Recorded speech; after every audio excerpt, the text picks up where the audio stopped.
Now, that this thing is also, people have not really understood the meaning of geocentricity in Bible. In that little book, the mother, Shivandu says, the earth is a significant center of the universe. Significant center of the universe. It is the center for the process of evolution. It is significant because it is only here on earth that the psychic being is present. Nowhere, nowhere, nowhere in the entire cosmos. The psychic being is present only here on earth. And it is that which makes it a significant center. Earth a significant center.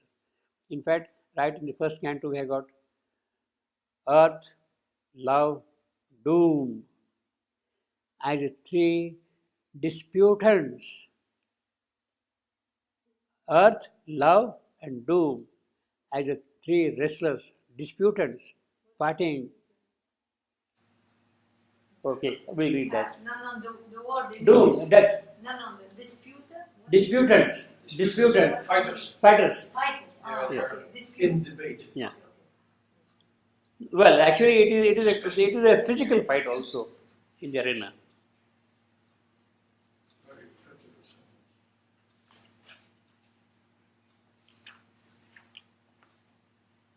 Yeah. 2.35. 2.35. 2.35.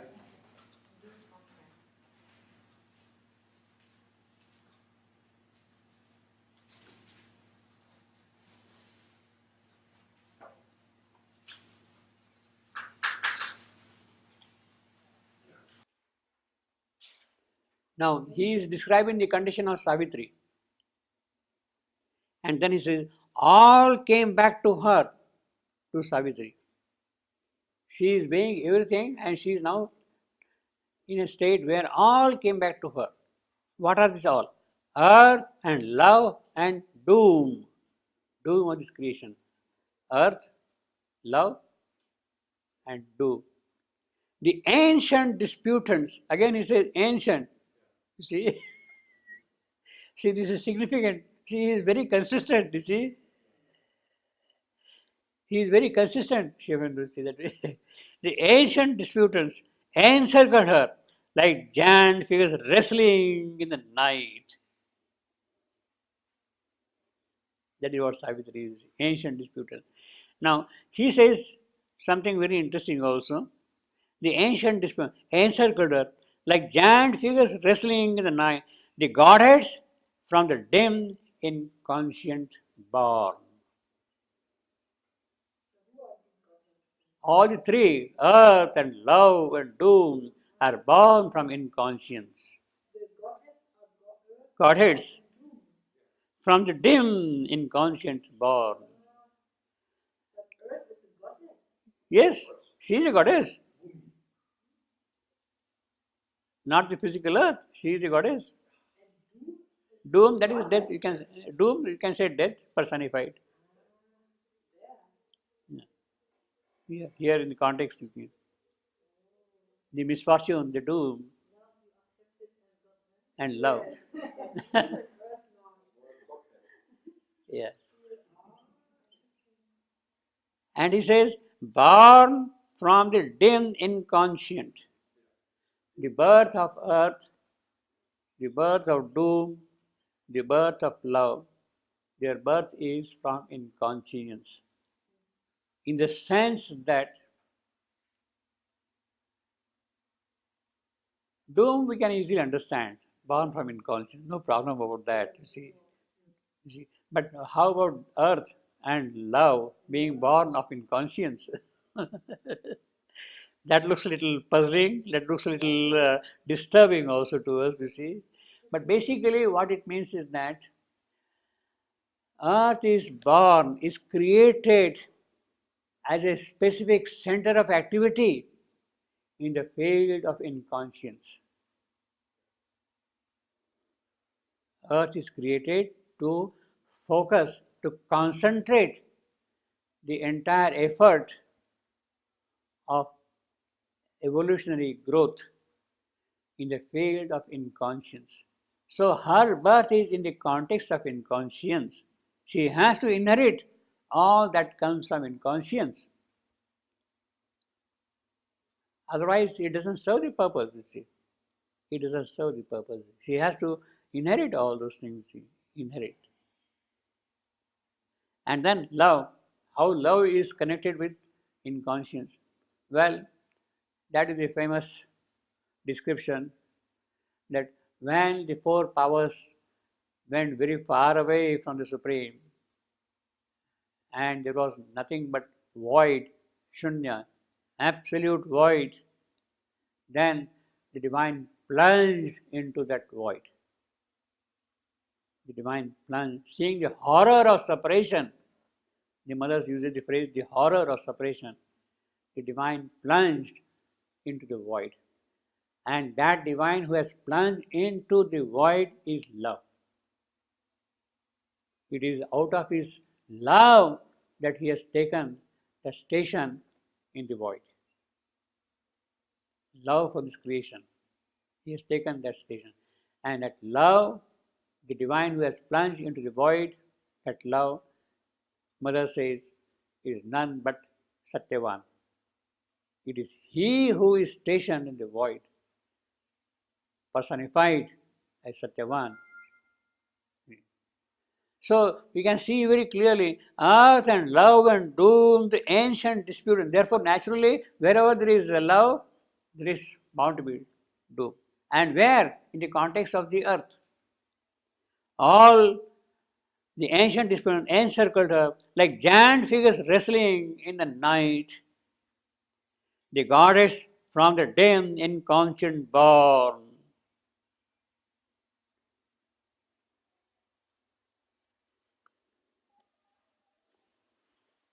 So that is what we have here. The longest journey. Pardon? Our journey is really the longest because it comes from the inconscient. Everything else doesn't take that long. Yeah. But really, from the inconscient and that darkness, yeah. to come We have come to this point. It's a we are wonderful. coming from the furthest possible point. It's not fair, no? You know, but how do you say? It's a very joyous thing. No, you don't like. You don't like it. You're not happy. I think the fact that we have come to here, it means that we have been sort of happy. We are having the worst behind us, you think? Yeah. We have the worst He is behind us, tied. He is tied to the stake. but now we have hope. No, I think we have accepted this thing with joy. Not always. No, we have to experience the joy of the opposite. In fact, that is what Narad is going to tell later on. It is your choice, oh mortal. It is your chosen choice that you have come this mortal birth. You wanted to experience the joy, the newness of this possibility of the divine. So, it is a joy to experience the whole process, you see. Can I ask you a question, very, very curious? We can say curious in English? Yes. You yourself, you lived all your life in Savitri. Yes. Could you, because of this, Joy. apply, yes, this what you are saying, always you take the life with joy? Yes, of course. Really? Yeah, why not? Because of Savitri, no? Yeah. Because You of see, Savitri. I mean, Really, he could. Then it says, really, it's painful. Yes, It's not Yes, always joy. yes, whatever I have said, he never grumbled about anything. Wow. But that, No, that I have observed it. What is wrong in it? What is there? Why you feel like that? Don't think like that. Always, it's wonderful. If really we could, because of Savitri, you are like this. No? I mean, you could be transformed like this, but Not it's transformed. wonderful to do. Same few sentences ago, Sri Aurobindo says, a million wounds he suffered, Yes. and the journey is painful. Yeah. It's not joy. Yeah, well, see, it's a part of joy. Suffering is a fantastic way One has to learn. See, one has to learn to enjoy even that kind of a pain. Very good. Well, I like it. well, I can tell you one thing. It's easy to talk about it. Huh? It is easy to talk about it. Oh, easy to talk about it. Easy to Then talk to about bear it. it, Yeah, it's I know. okay. But still, I think that is required. That is where we have to move. Yes. Maybe in a certain mental way we are approaching it. To a certain extent, the vital also prepares itself to that. Even the body starts feeling it when it is under pain and suffering. You feel something different also at the same time. It is an experience also, you see. He meets an ancient adversary force. He is lashed with the whip that tear the world's worn heart. The weeping of the centuries visits his eyes. He wears the blood blue, the fire is centaur shirt. The poison of the world has stained his throat. In the marketplace of matter's capital, amid the sufferings of the affair called life. So all that bargaining which you do, give and take, for vital exchanges and all that you see. He is tied to the stake of a perennial. See, this is the beauty of it. Wait, fire. It is a capital fire, Agni, the divine Agni. You are tied to the divine Agni. It is not ordinary fire to which you are tied. It is the divine Agni to which you are tied. He is tied to the stake of a perennial fire. He burns on an unseen original world that matter may be turned into spirit stuff. See, what more glorious, what more joyous can there be anything than matter turning into spirit stuff? If by this process, if this is to happen, can there be anything more joyous than that? That is the greatest joy. And if one has to go through a process, well, it's good, it's a joyous process. If you see only a small segment of the whole process, you will feel pain, suffering, that kind of a thing. But when you see the entire perspective, you see, it's not like that. You see. He is a victim in his own sacrifice. Now, this is, you see, we have been talking of marketplace, we have talked of Bruno. There is a reference also in this perennial fire, there is a reference also here to the Vedic description, perennial fire. There is a narration in the Veda, in the Rig Veda, of a rishi, Sunashepa. Suna, S-U-N-A-H, S-H-E-P-A, Sunashepa. You not heard, I will explain to you.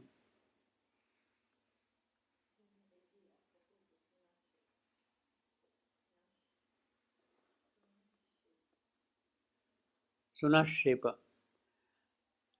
Now, in the Veda, he is described as being tied to a post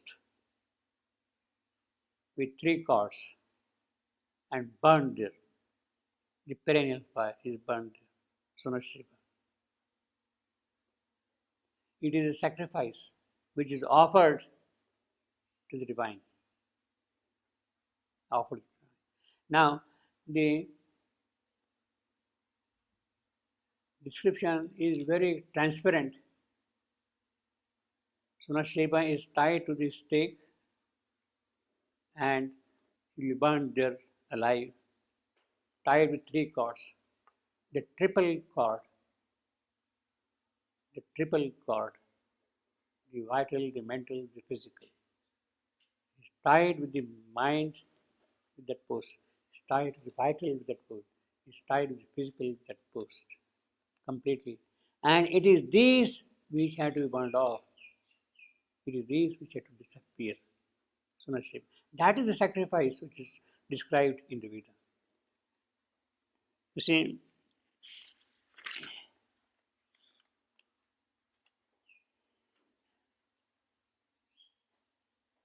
the Vedic description is bound to three pillars.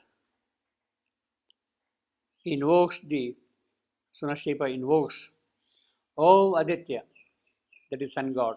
He invokes, he is bound there, O Aditya, O Varuna, very vast, O king, that is Indra. He is tied there and he is invoking them. Release him from the bondage, this triple bondage of the mental, the vital, the physical. Burn them.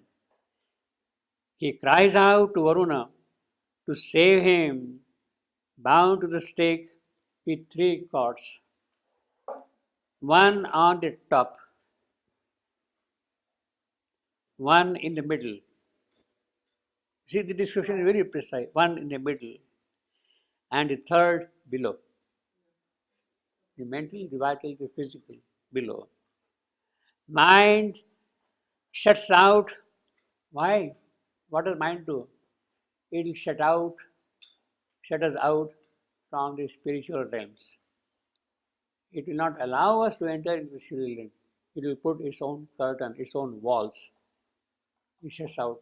That is the mental cord. Same way, vital, our ego, our subconscious nature and all that will come in the way of the divine working in our system. And the physical, which is inertia, which is tamas, which is incapacity to receive the divine. It is that which is tying him down also. So the physical, the vital, the mental, these are the three cords by which he is bound completely. And he is now invoking, burn me, perennial fire, the eternal fire, the divine Agni. Yes, I would like to be sacrificed and get burnt, that all these things disappear from me completely. Perennial fire, the divine Agni. That is what he is praying there on this one. So you see here in one description you have got centaur shirt, you have got marketplace, you have got perennial fire. You see how rapidly the whole poetry also moves from age to age. You see, it is not bound by this description, that description. It has the whole canvas available to paint whatever it wants to paint. You see. Simultaneously, all the three things coming together. You see, in one picture. I don't know whether you can draw all the three in one picture. Yeah. The fire, the blood glued fiery centaurs, then the blue throated ascetic, you see, the stained throat, you see, that is the second one. And then the marketplace is the third one. And then the fourth is stake. All these things are coming in the same context. The sacrifice which the Purusha is offering to the divine after taking his birth here.